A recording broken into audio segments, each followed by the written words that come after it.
Patuloy na nagbibigay serbisyo. Pag-asa at saya. GMA Regional TV. Kapuso ng bawat Pilipino.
Ito ang GMA Regional TV, One Mindanao.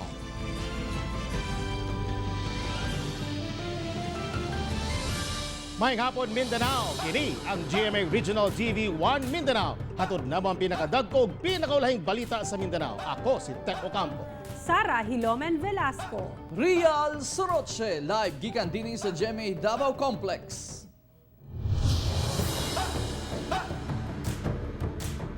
Usa ang patay samtang ubay-ubay ang samdaan human mibusikan ang usa ka bomba sa usa ka ticket booth sa Tulunan, Cotabato. Si Argil Relator alang sa dugang detalye. Banda alas 12:30 kaganihang udto, gibulabog ug pagbusikad sa usa ka improvised explosive device doon sa bus stop sa National Highway sa Barangay Sibsib, Tulunan, Cotabato Province. Usa ang patay nga nailang si Gina Paunon, 53 anyos, residente sa Barangay Kahelo, Tulunan. Laing 5 nga samdan ang gipangdala sa ospital sa Tulunan. Lakip ang usa ka 11 anyos nga biktima. Ang pagbusikad na atol pagayod sa nagsing-abot nga bus unit sa Yellow Bus Company. Matod sa driver sa Yellow Bus Line nga si Melvin Lumayag nga padulong na unta kining mag-drop og pasahero doon sa ticket booth, diyang nahitabo ang pagbusikad. Si kanhing board member Socrates Piñol sa North Cotabato nga naatlan ana aduol sa nahitabuan, nagpasalipod kini sa usa ka bus unit sa Cabalaka nga maigo sa pagbusikad. Gituuhang gibilin sa waiting shed area o posibleng target niini ang nagsing-abot nga bus. Parayon pa ang investigasyon sa kapulisan aron sa pagsuta kung unsang klase sa bomba ang nibusikad. Naalarma ang mga residente sa kahadlok nga aduna pay ikaduhang bomba. Ang ubang negosyante ang nanirado sa Cabalaka sa ilang seguridad. Sige pa man ang imbestiga, nagakandak pa sa investigation ng atong kapulisan, ng atong bomb squad. Pero kung makita naton nga ang Yellow Bus Line, always magit ani abi ini sila subject for bombing ang Yellow Bus Line company. Siguro pwede naton isiling ang isa sina ka rason mo ang extortion man, no? Ako si Argil Relator para sa One Mindanao. Video sa pakigera sa Bangsamoro Islamic Freedom Fighters o BIFF tali kasundaluhan sa Maguindanao gipagula sa teroristang grupo. Ani report.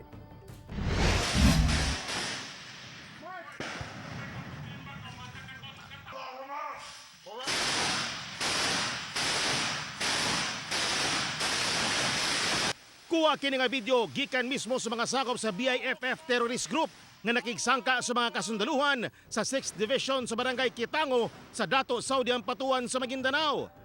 Daw eksena sa pelikula ang maaksyong binakbakay kung asa makita ang mga armado nga nakatiniilang samtang nagbalin-balin og pwesto. Apan, base sa Task Force Central sa kasundaluhan, human sila makaoras nga binakbakay, miatras gyapon ang mga armado, human miabanti ang tropa sa Philippine Army. Tulo kuno ang patay sa bahin sa BIFF ug usang samdan, samtang usa-usabang samdan sa bahin sa kasundaluhan. Nasayran ngang naengkwentro sa kasundaluhan, sakop ni Commander Juke, ilawom sa BIFF Karyalan Faction Group. Samtang sumala sa kasundaluhan, BIFF gyapon kuno ang responsable sa pagbusikad og improvised explosive device kagahapon sa barangay Rumanggaob, South Upi, Maguindanao kung asa usang patayog sa asamdan. BIFF gyapon kuno ang nagbutang sa napalgang ikaduhang bomba sa palengke sa mong lugar nga para unta pabuthon sa pag-agi ni South Upi Mayor Reynalbert Insular. Ako si Teco Campo para sa One Mindanao. Forklift operator sa Cagayan de Oro City ang patay human maipit kini sa gimanhihong forklift og 10-wheeler truck banay sa biktima dili madawat ang hitabo. Dugang detalye sa report ni Cyril Chavez. Live, Cyril. Yes, real ang maong biktima relibora sa iyahang amahan nga gikan sab na aksidente sa maong trabahoan. Ang apan ang nakapait matud pa sanglit ang biktima namatay sa aksidente.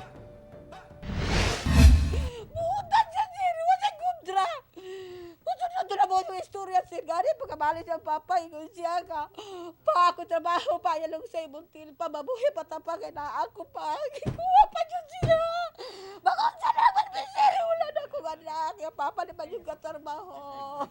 Nagbangutan og di pagayod madawat ni Flor Mancao ang nahitabo sa iyahang anak nga si Richard Mancao. Diyang namatay kini sa aksidente nga nahitabo sa iyahang trabahuan. Sigon sa amahan nga si Mamerto, nasulod lamang ang iyahang anak sa mong trabaho. Tungod siya ang mirelyebo kaniya, human kini na aksidente sab sa mong trabahuan. Gani, galisod pa siya og lakaw karon. Di gayod niya madawat nga ang iyahang anak na aksidente sab apan nakabsan sa iyahang kinabuhi. Murag di lagi ko kadawat sir ng tabo sir. Napiang pa ko. Niya. Siya na ditso pag yun kamatay. Si Richard Mancao namatay human nga naipit kini sa iyahang gimanihuan nga forklift ug 10-wheeler truck nga nakaparada. Sa investigasyon sa kapulisan, minaog kuno si Richard sa forklift ug misaka sa ligid sa 10-wheelers. Aron tan-awon kung asa niya iplastar ang mga semento nga iyang ginabutang sa truck. Apan wa damha nga kalit kuno midagan ang forklift padulong sa truck rason nga naipit ang biktima.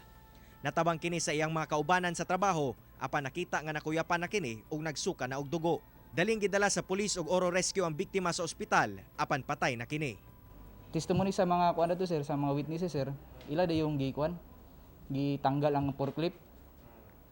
And then sa pagtanggal ang forklift sir, moto sir, gabi na suka na sa sir, wala siya kuan sir sa pag-adto ng to sir, wala siya mga makita external sila sang lawas nga na siya bali or kuan, murag internal to yang kuan sir, yang damage. Grabe nga suka niya siyang dugo dayon sir. Karon ginaasikaso na sa banay ang pagpahiluna sa biktima apan tungod siya ang breadwinner sa pamilya. Nanawagan sab sila og tabang ngadto sa mga adunay malumong kasing-kasing. Anaan nagpuyo ang pamilya ni Richard Mancao sa Proc 7 sa Barangay Gusa. Real taliwala pa man nga aksidente ang nahitabo sa insidente diya sa biktima. Wala gyapon giwala sa otoridad o sa kapulisan ang anggulo nga posibleng adunay foul play. Busa padayon ang ilang investigasyon nga ginahimo. Real. Okay, daghang salamat Cyril Chavez.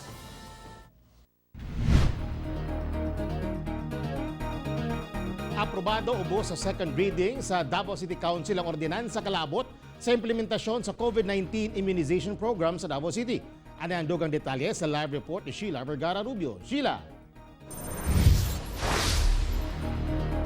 Sunod si Mana ato sa sesyon sa konseho gilaraw nga hingpit nga maaprubahan sa third and final reading ang maong ordinansa. Natapos na ang sagunsong public hearing nga gipahigayon sa Committee on Health sa Davao City Council kalabot sa resolusyon nga pagmugna og ordinansa kalabot sa implementasyon sa COVID-19 immunization program sa Dakbayan sa Davao. Natino gilayon ang mga pamaagi og sistema nga pagbakuna ug galing mangabot na ang vaccine sa syudad. Subay niini, giaprubahan gilayon sa konseho ubos sa second reading ang maong giduso nga ordinansa. A draft ordinance was prepared with each section explained and contextualized. The draft ordinance provided an outline from which the succeeding discussions originated from. Vaccinators should be adequately trained and that no vaccination shall be performed by untrained, uncertified personnel. Subay niini, nagsugod na karong adlaw ang training sa mga maglangkob sa vaccination program.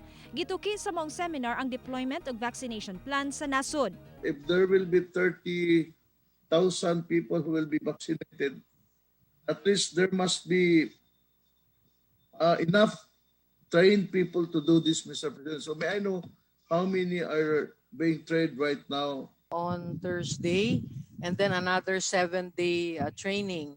So this will involve, and if you can find the time to finish reading the 126-page interim plan of the national government, you will see that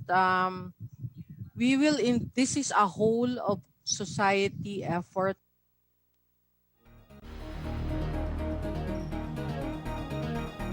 Takilauman nga magsugod ang pag-roll out sa bakuna karong bulan sa Pebrero. Tek. Daghang salamat, Sheila Vergara Rubio. Usa ka OFW nga nalakip sa mga na-trace sa NBI nga dunay exposure sa nagpositibo sa UK variant sa COVID-19 sa Pilipinas ang gi-quarantine karon sa Cotabato City. Gikumpirma sa OIC sa Ministry of Health sa Bangsamoro Region nga si Dr. Ameril Usman nga ginamonitor na nila karon ang mga pasyente nga usa ka lalaki. Naka-quarantine kini samtang nagulat sa official result. Mato ni Usman kung magpositibo kini sa mga variant, ipadala na nila ang genetic sequencing niini sa Manila. Sa karon asymptomatic ang pasyente. Martes diyang na-trace sa NBI ang ulahing na-expose sa unang Pilipino nga nagpositibo sa UK variant sa virus dinhi sa Pilipinas, dihang nakasakay nila kini sa United Arab Emirates flight EK332 nga miabot niadtong January 7. Sa Davao City, kung panakpon ang mga malapason sa health protocols, dunay usay reward alang sa mga kugihang mutuman sama sa Barangay 5-A Bangkiruhan. Kung unsa ang reward, atong sayron sa Balitang Barangay ni Sheila Vergara Rubio. Kung magbagahi gihapon ang uban sa pagtuman sa health protocol taliwala sa silot nga ipahamtang, laing stratehiya na usab ang gihimo karon sa Barangay 5A Bangkiruhan sa Davao City. Ginasuroy sa barangay personnel ang mga lugar nga ilang ginsakpan sama sa palengke. Kini aron susihon kinsa ka tumatao nga gasuot og face mask o face shield. Kutob sa makita nga gatuman sa health protocol, sorpresahon nila sa paghatag og reward. 3 ka kilong bugas, face mask ug t-shirt ang ginapanghatag. Kanang kaamong pagdoon sa imo man nakita namo ba nga mga imo magiging paggamit sa among t-shirt, face mask. Kaya kita man kada mo nami kalipay sa imo man ha.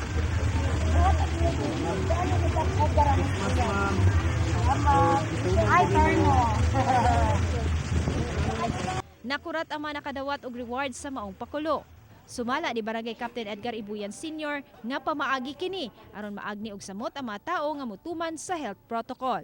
So, isa rin manabiyan sa tuang sakinan na taga na itong bugas o t-shirt o face mask. Siyempre, nang ato ang mga permanente dakop, no? Sita ko na sa edition ticket, ano nang issue ta sa wala na comply.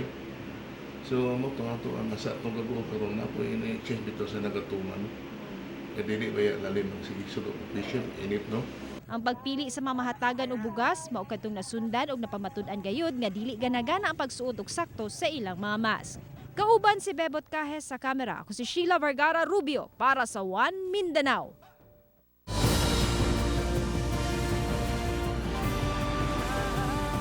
Ito ang GMA Regional TV, One Mindanao.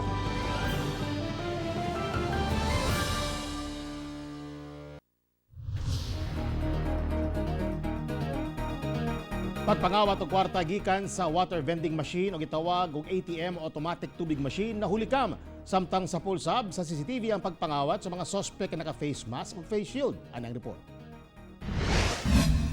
Kuha kini sa CCTV sa aktong pagpangawat sa mga suspect sa kwarta sulod sa automatic tubig machine sa usa ka karinderya sa Barangay Balangasan, Pagadian City alas 4 sa kadlawon adlong Lunes. Makita ang duha ka lalaki dool sa multicab nga down na niid sa palibot.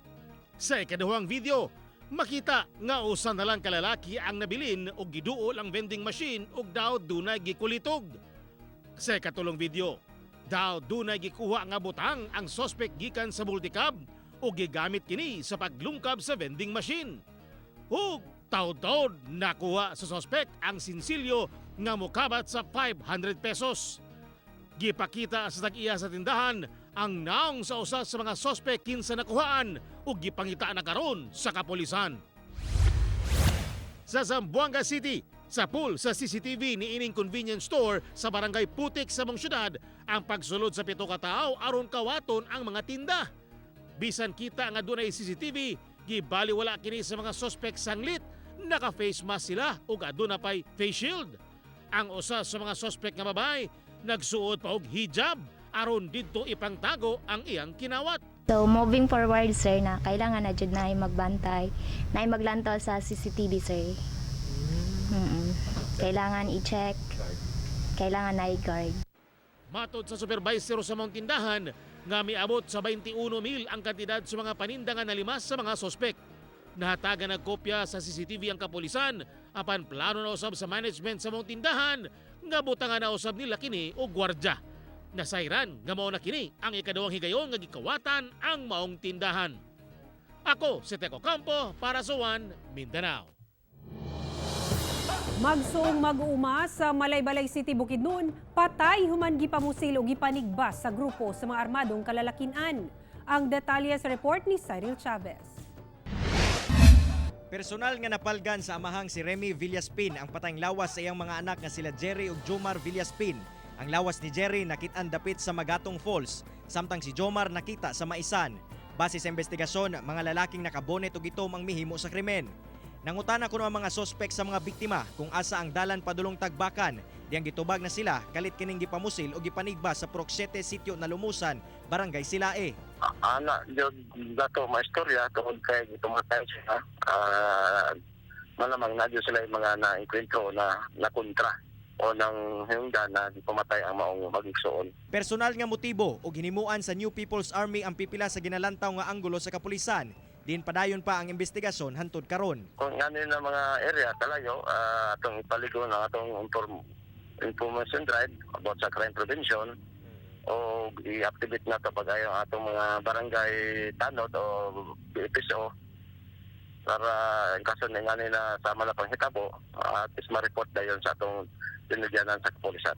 Ako, si Cyril Chavez para sa One Mindanao. Duha ka mga gitudlong leader sa Kapa Community Ministry International nga nag-operate sa Hingoog City, Misamis Oriental na dakpan sa otoridad. Ato ibalik si Cyril Chavez. Dakpan sa mga personahe sa Hingoog Police Station ang mga sospek nga sila Gina Rizala Labis, 45 anyos, residente sa Barangay 17, ug Martin Alarcos, 52 anyos, taga Barangay 26, Pinasikad sa Warrant of Arrest. Ang duha adunay kasong syndicated estafa nga walay girekomendang piyansa sa RTC 10 Branch 27 sa Hingoog City. Sumala sa kapulisan nga ang duha iladong nagapromote sa Kapa sa Hingoog Branch ug ubay-ubay usab ang ilang mga nabiktima. So hanggang sa maraming natuwa dahil siyempre yung mga matagal nilang mga biktima na kasagutan kung ano nangyari, masasagot na ng dalawang suspect kung ano talaga yung totoong nangyari. Sa karon, anaa na sulod sa prisuhan sa Hingoog City Police Station ang mga dinakpan, samtang ginahulat ang commitment order aron mabalhin sa City Jail. Padayon ang panawagan sa otoridad ngadto sa mga nabiktima sa mga sospek nga mupatimaw sa ilahang buhatan aron mosangat og dugang reklamo. Same lang din yung modus, may percentage sa 30%. Kung isipin natin, napaka-imposible siyang gawin. Sabi nga nila, mahirap maghangad ng malaking pera agad na hindi mo naman siya pinaghirapan. So maging vigilant lang, pagmasid, tingnan natin kung ano yung pinapasok nating mga investment. Kasi sa buhay ngayon, mahirap ang pera. Ako, si Cyril Chavez para sa One Mindanao. Natural causes ang hinungdan sa pagkamatay sa flight attendant nga si Christine Dacera, kinsa namatay sa usa ka hotel sa Makati niadtong bag-ong tuig. Sa medical legal report sa PNP Crime Laboratory niadtong January 11, namatay si Christine tungod sa ruptured aortic aneurysm human misaka ang blood pressure niini. Apan gipadapli na ang anggulong homicide human nga matud sa report, medical condition kuno ang aortic aneurysm. Sa kaso ni Christine, ang dilatation o aneurysm sa aorta ni Christine usa ka chronic condition nga nagsugod kaniadto pa. Dugang sa report, ang anggulong rape o drug overdose dili kuno mo resulta sa aneurysm. Managlahi sab kuno ang overdose o ruptured aneurysm ug dili kini nalakip sa cause of death ni Christine. Gisubmit sa PNP ang maong report sa Makati prosecutor kalabot sa reklamong rape with homicide batok sa mga nakauban ni Christine una siya namatay. Usa ka barangay sa Davao City nakadawat og 100,000 pesos nga ganti gikan sa pribadong sektor human walay natala nga COVID-19 sa ilang barangay. Ani atong balitang barangay ni Argil Relator. Dakong pasalamat ni Barangay Kapitan Virgilio Sitoy sa Barangay Eden Turil District, Davao City. Human madawat ang 100,000 pesos cash incentive gikan sa usa ka pribadong kumpanya. Human mitala og zero COVID-19 cases ang ilang barangay. Gamiton kuno niya ang kwarta alang sa mga taga-barangay nga naglisod karong dunay pandemya. Dako kayong pagpasalamat nako sa private sector nga mihatag sa kuha sa mga ayuda niining panahon sa pandemic sa among barangay. Ug dako kay kanig tabang sa among barangay. Sumala ni Kapitan Sitoy, dili kuno sayon nga maangkon ang zero COVID cases tungod kay nailhan ang ilang barangay nga usa ka tourist destination o ginadayo kini sa mga tao nga gikan sa lain-laing lugar. Apan gawas sa istriktong pagpatuman sa health and safety protocols, dako sab ang natampo sa kooperasyon sa katawhan ug mga establishmento aron masiguro malikay sila sa COVID-19. Ang mga papaagi nga gigamit namo nga ang Barangay Eden wala gyoy mga kaso sa COVID, gumikan kay gisubay namo ang mga protocol nga gi-order ni Mayor. Gani tulo ka bisis kami nag-checkpoint nga gibantayan gyud namo ang mga tawo nga diin asa gikan sila nga lugar.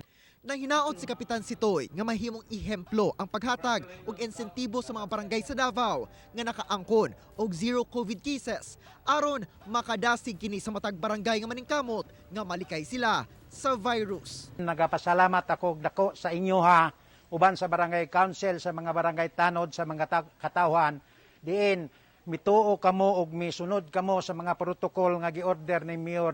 Ako si Argil Relator para sa One Mindanao.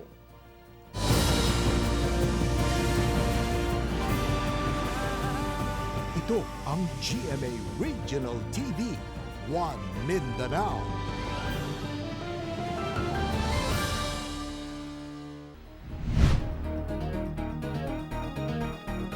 Gisiradan una ang Davao Oriental Provincial Medical Center human nagkadaghan ng mga empleyado sa mga ospital nga nagpositibo sa COVID-19. Ani ang COVID-19 update sa Mindanao, pinaagi ni ining report. Temporaryong gisirado ang Davao Oriental Provincial Medical Center sulod sa napulo ka adlaw hangtod sa 2 ka semana sugod ni atong Lunes tungod sa nagkadaghang kaso sa COVID-19 sa mga empleyado sa maong ospital. Kini alang sa pagpahigayon og disinfection, isolation ug risk testing sa tanang mga empleyado ug uban pang contacts. Busa wala unay dawaton nga bagong pasyente ug i-discharge sa daling panahon ang mga na-admit na nga pasyente. Hinon magpabiling abli ang DOPMC telemedicine hotline sa ilang Facebook page. Misa ka na sa 782 ang confirmed COVID-19 cases sa Davao Oriental. 138 ang active cases, humanatala ang 631 recoveries ug 13 ang namatay. Sa Davao City, mi-surrender na ang lalaking nameke sa iyang RT-PCR test result nga mingong negatibo kini sa COVID-19. Apan sa pagsusi sa otoridad, positibo na kini sa maong sakit. Ang lalaking nailhang si Frederick Panol Grande nga taga Caloocan City, miabot sa Davao City gikan Manila ni atong January 22. Mideklara sab kini og sayop nga contact number ug address niini sa Davao City. Gipangita kini sa otoridad og pipila ka adlaw hangtod sa mi-surrender kini ni atong Lunes. Kasuhan siya og paglapas sa RA 11332 o Mandatory Reporting of Notifiable Diseases and Health Events of Public Health Concern Act ug Article 172 sa Revised Penal Code. Samtang ikaduhang Davao City sa pinakadaghan og new COVID-19 cases kagahapon nga anaa sa 67. Misa ka na sa 11,166 ang confirmed COVID-19 cases sa Davao City.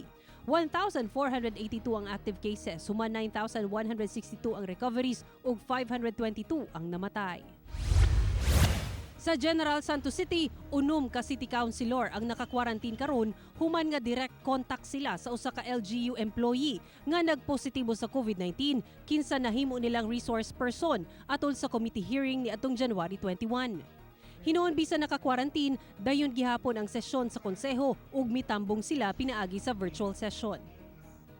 Dunay 1,624 kakumpirmadong kaso sa COVID-19 sa General Santos City. 153 ang active cases kay 1,398 ang naayo na ug 73 ang namatay.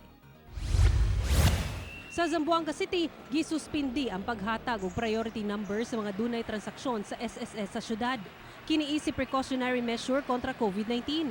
Kini human nagka-contact ang usa ka empleyado og COVID-19 positive. Hinuon nag-negatibo sa swab test ang mga empleyado ug padayon ang operasyon sa mga ahensya. Samtang ginahulat na lang sa City Health Office ang guidelines sa DOH kalabot sa COVID-19 vaccinations kung asa ginalantaw nila ang ilang allied medical practitioners nga posibleng mahimong vaccinators. Miabot na sa 3,918 ang total COVID-19 cases sa Zamboanga City. 128 ang active cases, suman 3,607 ang nakarecover na ug 183 ang namatay. Sa Cagayan de Oro City, usa ka 67 anyos nga government agency employee nga taga-Kauswagan ang nalakip sa upat ka nagpositibo sa COVID-19. Anana sa 3,279 ang kumpirmadong kaso sa COVID-19 sa Cagayan de Oro City. Duna kini 369 active cases, human 2,745 ang nakarecover na ug 165 ang namatay. Ako si Sarah Hilomen Velasco para sa One Mindanao.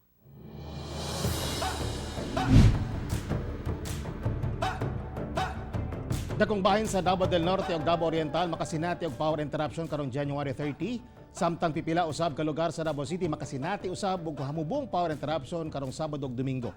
May tabo ang power interruption karong Sabado kung asa apektado ang mga customers sa Daneco sa Davao del Norte ug Dureco sa Davao Oriental nga magsugod alas 8 sa buntag hangtod alas 5 sa hapon. Rason sa power interruption mao ang repair and maintenance sa Mako Banay-Banay 69 kV line.